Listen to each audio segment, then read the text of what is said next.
Me siento feliz de estar acá.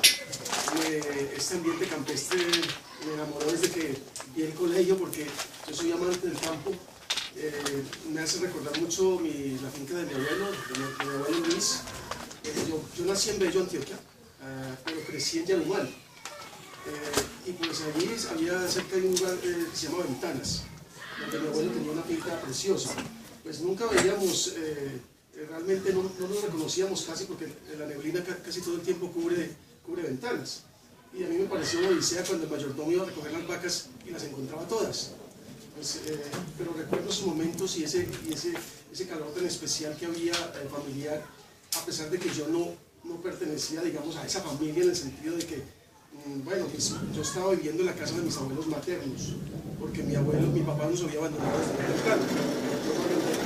Yo, 45 días de nacido, mi papá nos abandonó. Entonces fuimos a vivir, por eso nos fuimos a vivir a Yarumal.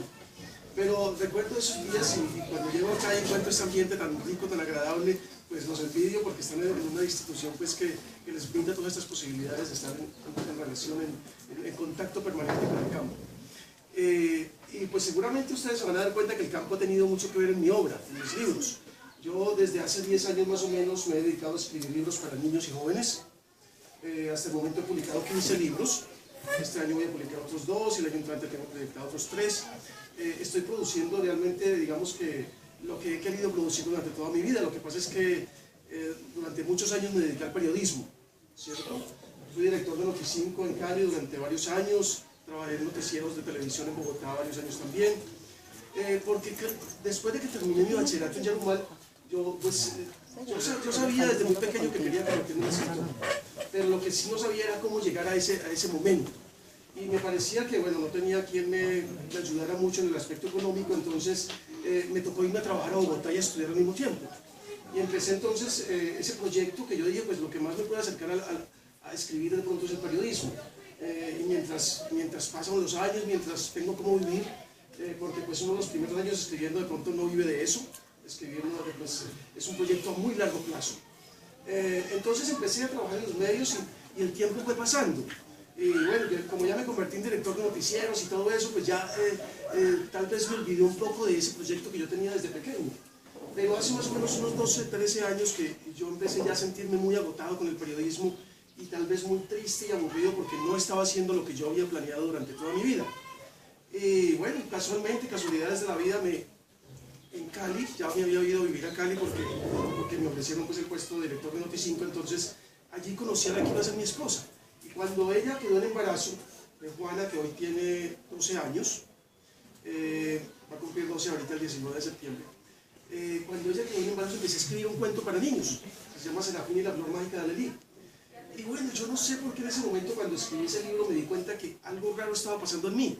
Había escrito muchos textos para adultos, había escrito, bueno, no había escrito novelas ni cosas de esas, pero sí había hecho algunos intentos de cuentos para adultos y todo, siempre había pensado que iba a escribir para grandes. Fue tremendo mi descubrimiento cuando escribí ese cuento y me di cuenta que lo hacía con mucha facilidad, de que yo quedaba muy contento, que yo había quedado muy satisfecho después de haber escrito ese cuento. Bueno, me pasé, un amigo me le hizo las ilustraciones y ese fue el regalo que yo le tuve a mi hija cuando nació. Pero curiosamente, cuando ella nació le regalaron una muñequita de trapo, ¿cierto? Y a esa muñequita se le perdió la nariz. Y yo empecé a buscar la nariz por toda la casa porque yo quería que la muñequita estuviera completica. Y bueno, no encontré la nariz. Y empezó a rondar en mi cabeza una historia, que es la historia de una muñequita de trapo que es abandonada en la casa de una pareja que no tiene hijos. Y al poco tiempo esta pareja queda en embarazo de un niño, y él nace y la muñequita cobra vida en presencia de él. Esta muñequita no tiene nariz, pero sí tiene un poderoso sentido del olfato. Y le enseña al niño a conocer el mundo a través de los olores, que son tan fundamentales, y que, bueno, desarrolla la historia dándole importancia un poco al sentido del olfato, que es el más olvidado de todos. Y bueno, a partir de ahí, volví a hice lo mismo. Un amigo me le hizo las ilustraciones, solo que esta vez me atreví a mandar la historia a una editorial. Y bueno, la sorpresa fue tremenda, la felicidad grandísima, cuando me responden que les había gustado la historia y que la querían publicar. A partir de ahí, pues ya después de eso empecé a escribir una novela que se llama El clan de la calle Veracruz, que fue publicada también por Editorial Norma, y ellos, esa novela fue un punto de quiebre también porque yo cuando la publiqué, pues le fue muy bien a la novela y al poco tiempo me llamaron de la editorial a decirme que había sido adoptada por el gobierno mexicano para ser texto oficial de todos los colegios de México, el plan de la calle Veracruz. Entonces en ese momento yo decidí abandonar el periodismo y dedicarme totalmente a escribir. A partir de ahí pues he escrito todo lo que he escrito, el clan de Rosa la Mula Caprichosa, que fue finalista del premio Barco de Vapor, esta novela El Centro del Niño Rey, también finalista del premio Barco de Vapor y preseleccionado como mejor libro del Banco del Libro de Venezuela. Ahorita hablamos un poquito de estos dos libros, que pues cada uno tiene su momento, están dedicados curiosamente a mi hijo Jacobo, que ahorita tiene 5 años. Porque cuando yo empecé a escribir el centro, creo que lo estaba escribiendo cuando mi esposa estaba en embarazo de Jacobo.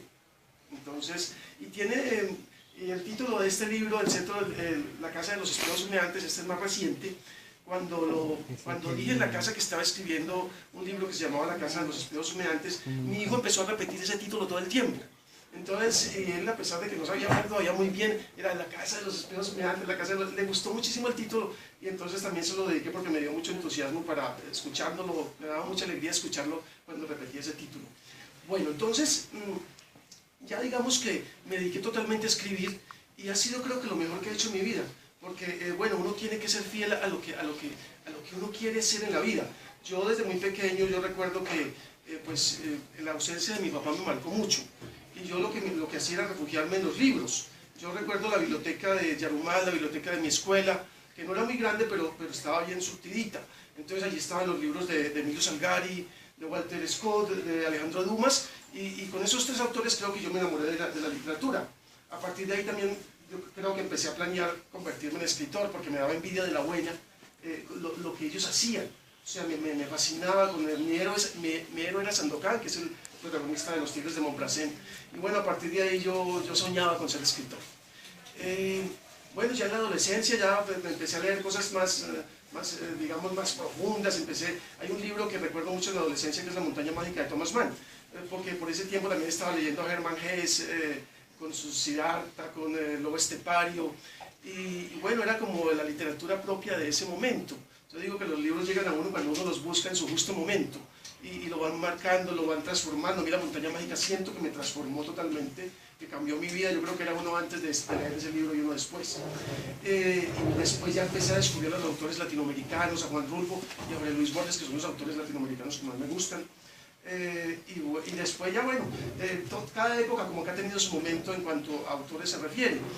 Y yo empecé entonces a escribir y ya me olvidé de todo el periodismo, abandoné todo el periodismo. Fue muy duro porque uno estar en una posición ya que tenía muy bien, muy cómoda, tenía mi finca, mis cosas, y empezar a escribir era un cambio muy dramático, porque yo sabía que los primeros años no iba a ganar ni un peso.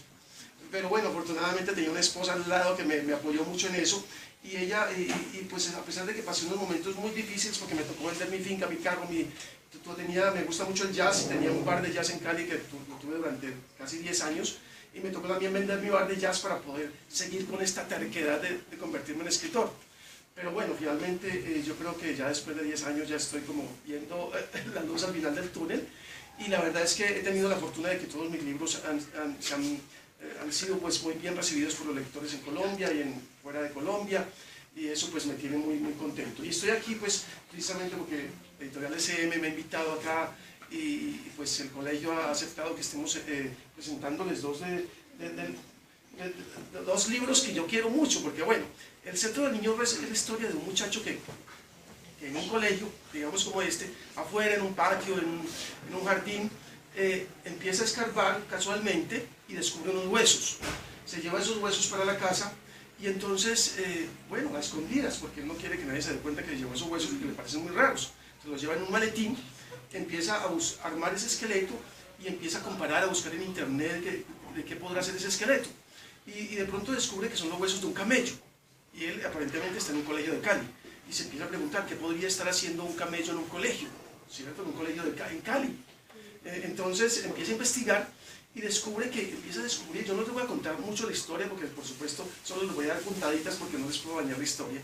Empieza a descubrir que su familia fue dueña de ese lote donde está el colegio, y que hay una gran historia que él no desconoce de su familia. Bueno, su tatarabuelo en especial, que era un hombre muy viajero y que había tenido nexos extraños con algunos personajes de Egipto, incluso había conocido a Howard Carter, que fue el descubridor de la tumba de Tutankamón. Entonces es una historia que bueno, curiosamente nos lleva a través de un poco de suspenso y misterio, a conocer mucho de la historia de Egipto. Yo creo que tenía en mi mente escribir este libro desde por ahí que tenía 14 años, cuando leí Sinué el egipcio de Mika Waltari. Me empezó mucho a gustarme la cultura egipcia. Y bueno, y empecé a averiguar sobre los faraones, sobre todo eso, sobre las pirámides, sobre todos los misterios, sobre las novelas, que hay muchas novelas en las que el escenario es Egipto, Alejandría, Cairo. Entonces empecé a aficionarme por ese tipo de libros y ese tipo de historias. Entonces yo creo que tenía en la cabeza algo de eso cuando empecé a escribir El cetro del niño rey. Después, bueno, ya escribí en La casa de los espejos humeantes, y esta es una historia muy particular porque es muy nuestra. Yo crecí en un ambiente en el que pues, mi abuelo contaba historias cuando estábamos en la finca, y yo me iba muy asustadito a dormir, pero igual fascinado con lo que me había contado. Y recuerdo que pues, contaba las leyendas tradicionales, la Llorona, la Patasola, y curiosamente la editora de SM, que se llama María Fernanda Paz, me llamó un día y me dijo: yo estoy en un proyecto que quiero escribir sobre leyendas colombianas, hacer como una serie,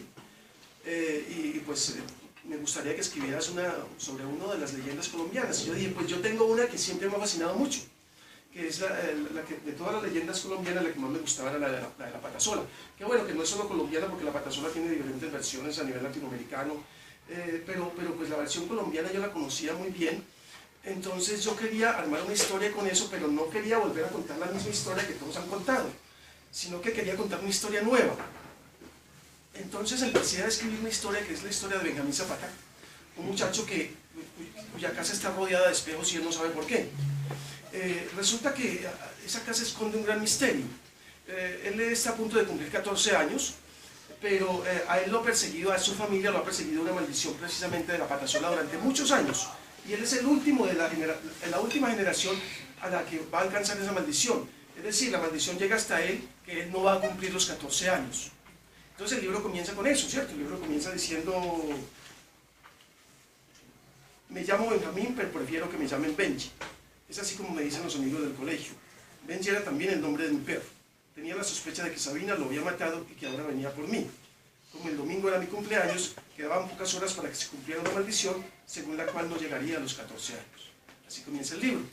Entonces, empieza a desarrollarse toda una trama. Es una historia muy contemporánea porque él tiene sus amigos y todos se comunican por WhatsApp, y tratan de evitar que esa maldición lo alcance a él.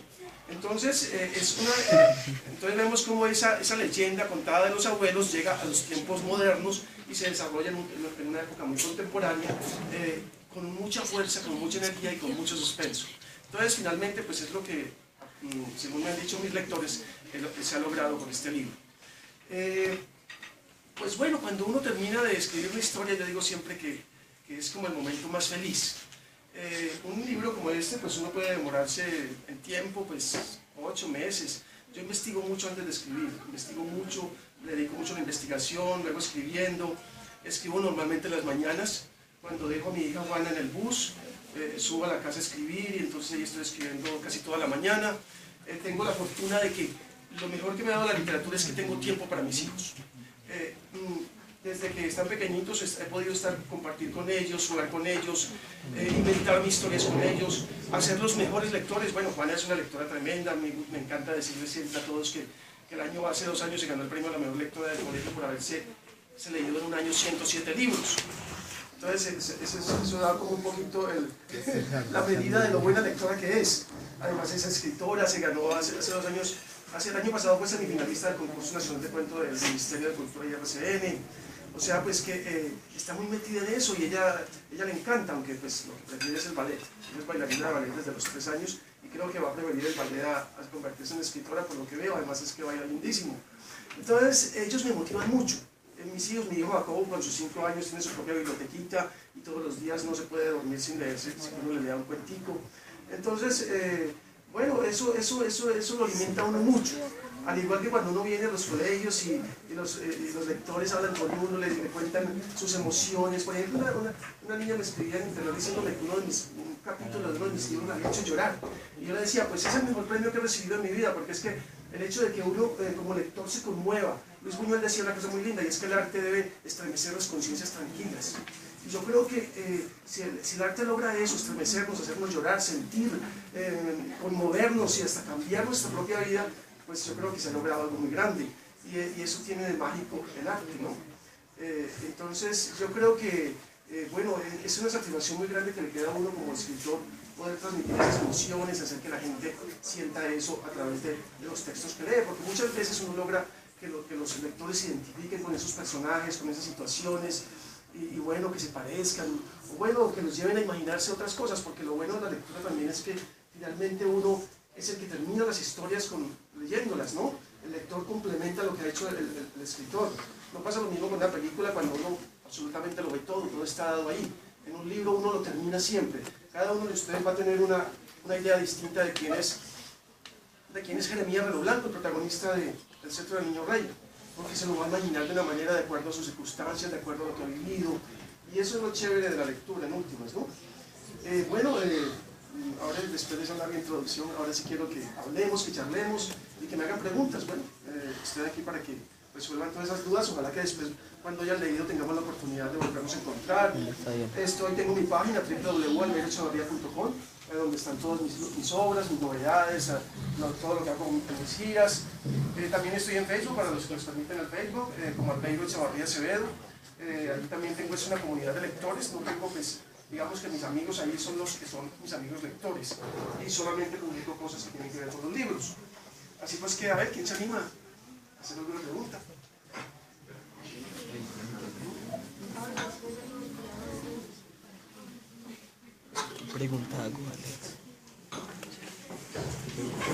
A ver, no sean tímidas, hagamos como que estamos aquí en casa, como que somos de la familia, y no les dé pena para nada hacer preguntas.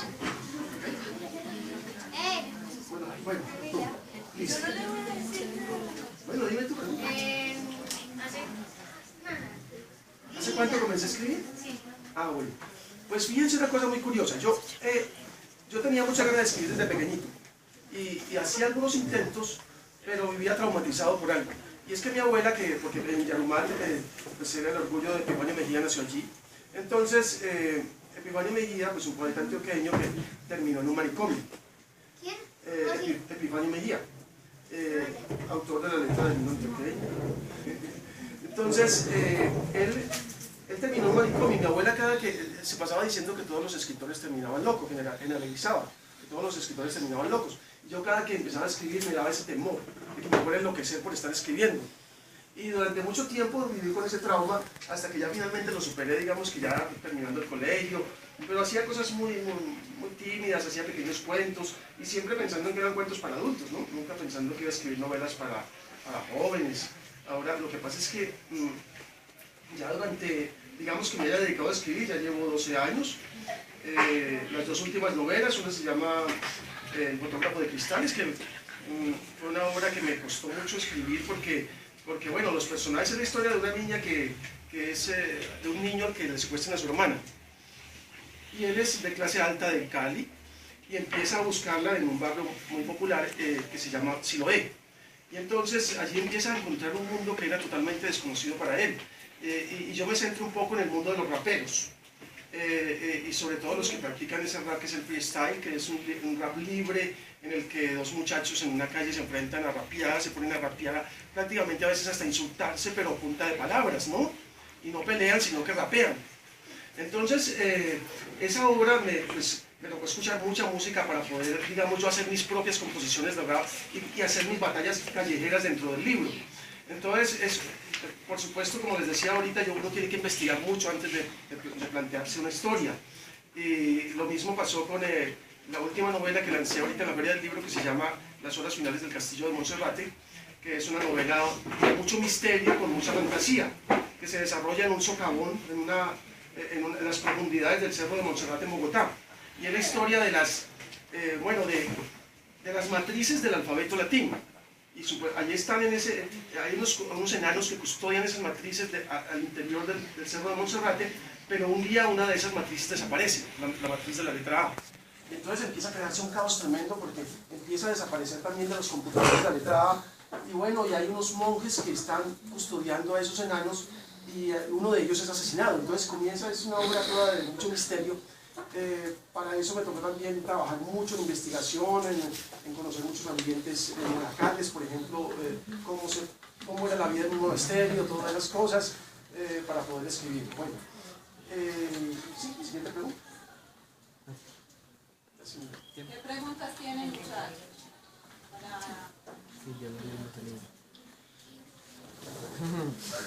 Ninguna. Bueno, ¿y cuál de todos ustedes es mal lector? A ver, ¿Cómo hiciste para convertirte en escritor? ¿Cuál fue el primer paso que tuviste que dar para poder publicar el libro? Bueno, lo primero pues es, digamos que ya en la parte, digamos, de contactarse uno con la editorial, ¿a eso te refieres? De cómo llegar a ese punto. Pues yo lo que hice fue como una lista de las editoriales que había en Colombia primero, ¿cierto? Yo, después de que escribí Cristina Zanahoria, como ya les conté, ¿cierto? Hice la lista y yo dije, pues voy a enviar a ver cuál de estas editoriales publica literatura infantil. Entonces seleccioné una de esas editoriales y mandé mi manuscrito. Uno pues tiene que esperar mucho tiempo a veces la respuesta, ¿no? Pero igual hay que tener paciencia. Yo esperé, cuando finalmente me respondieron que sí, pues ya les conté que me puse muy contento, pero ya sigue un largo proceso, que es el proceso de la ilustración. Normalmente los libros para más pequeños son ilustrados, ¿no? Estas novelas ya, digamos, para edades como la de ustedes, pues no tienen ilustraciones, aunque a mí me gusta que tengan ilustraciones. Hay libros como el último que saqué, que es un libro para jóvenes, que tiene ilustraciones de Rafael Jobten, un ilustrador extraordinario. Entonces,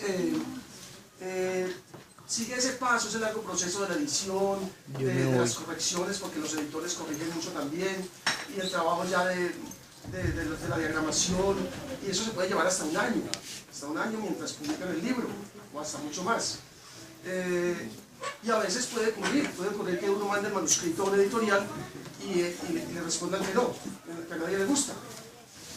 Entonces uno tiene que tener también, digamos, estar digamos, a la expectativa de eso, pero saber soportar esos golpes, porque uno dedicarle a una novela todo un año para que le digan que no, es a veces angustiante, lo angustia a uno y lo deprime. Pero pues cuando uno ya tiene la idea de que a pesar de las dificultades va a seguir adelante con sus libros, pues no hay nada que lo detenga. Y en este caso, pues a mí yo he tenido la fortuna de que solamente una vez me han dicho que no a un libro, y es el libro que no ha sido publicado. Creo que es el libro que yo más quiero y del que más he aprendido.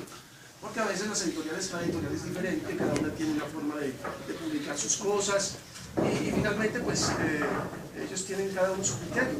Entonces a veces supriman los intereses, unos intereses más comerciales, a veces tienen unos intereses más que todo sobre ciertas temáticas, y así. Entonces uno tiene que entender cómo es cada una de las editoriales.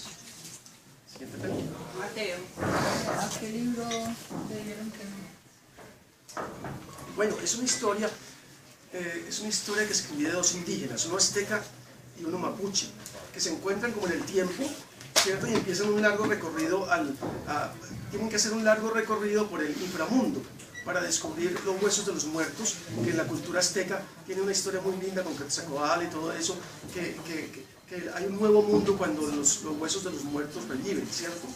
Entonces yo quería como contar esa historia diferente, pero era una historia que me quedó creo que un poquito densa, o tal vez no es tan comercial, y entonces no la he publicado todavía, ¿cierto? ¿Qué más preguntas tienes, muchachos?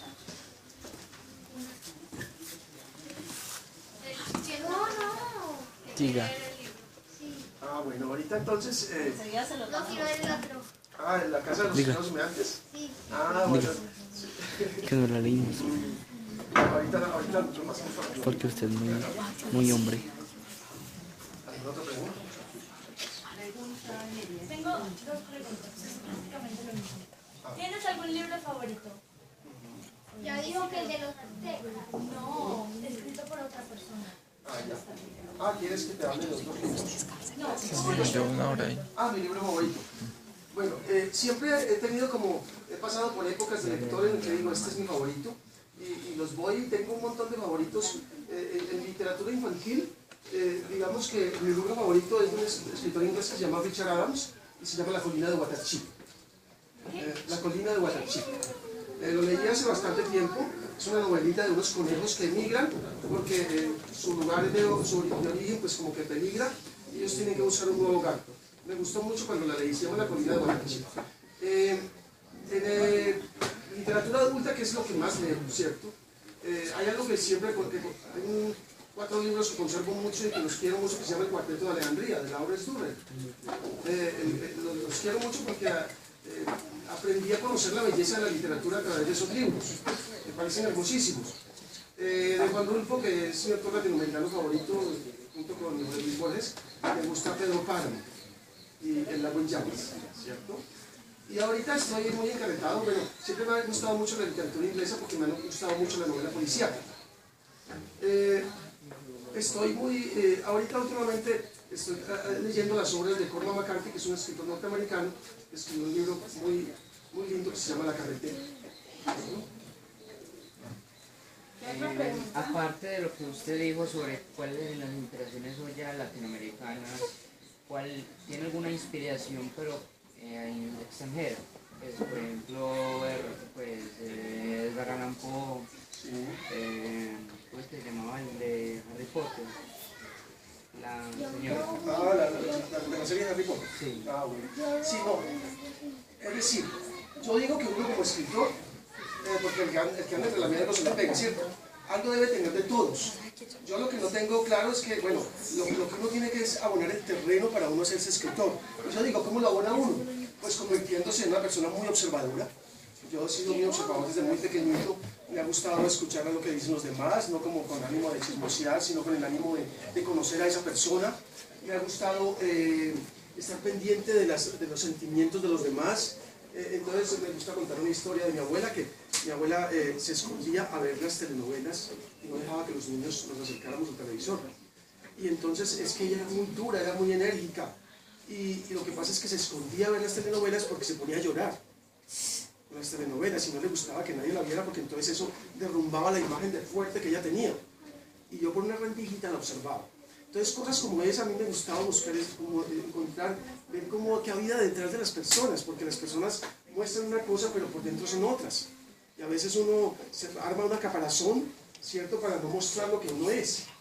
Entonces a mí siempre me ha gustado como descubrir que hay más allá de las personas, que esconden cuáles son sus verdaderas historias. Y eso me ha parecido interesantísimo y tal vez por eso, más el gusto por la lectura, que también alimenta mucho, es lo que lo hace a uno, digamos, es posible que sea una fórmula para uno convertirse en escritor. No creo que haya una sola fórmula, debe haber muchas, pero igual en mi caso ha funcionado así. Y por supuesto me imagino que tengo, digamos, influencias de todos los autores que he escrito, no de uno en especial creo, pero sí de muchos. Mateo. Para ese tiempo nosotros nos leímos ese libro de La Casa de los Espejos. Ah, ¿y ustedes se lo leyeron? Sí. Ah, qué chévere. ¿Pero se adelantaron o son de otro grupo? Son de séptimo. Son de séptimo, ya ustedes lo leyeron. Ah, qué bien. Ajá. ¿Qué les gustó más, chicos de séptimo? Era como el suspenso, pues decían algo y ya pasaba para otra cosa. ¿Quién lo leyó con qué grado? Séptimo. Séptimo con Yasneri. ¿Con Yasneri con quién? Yasneri. Ah, bueno, sí, chévere. Tú ya conocen perfectamente la historia de Benjamín. Y pues la verdad es que sí, no les conté a los que no lo han leído para que se encarreten con el libro y puedan disfrutar la historia. Ah, Valeria. ¿Tenías otra pregunta? ¿Quién tiene otra pregunta?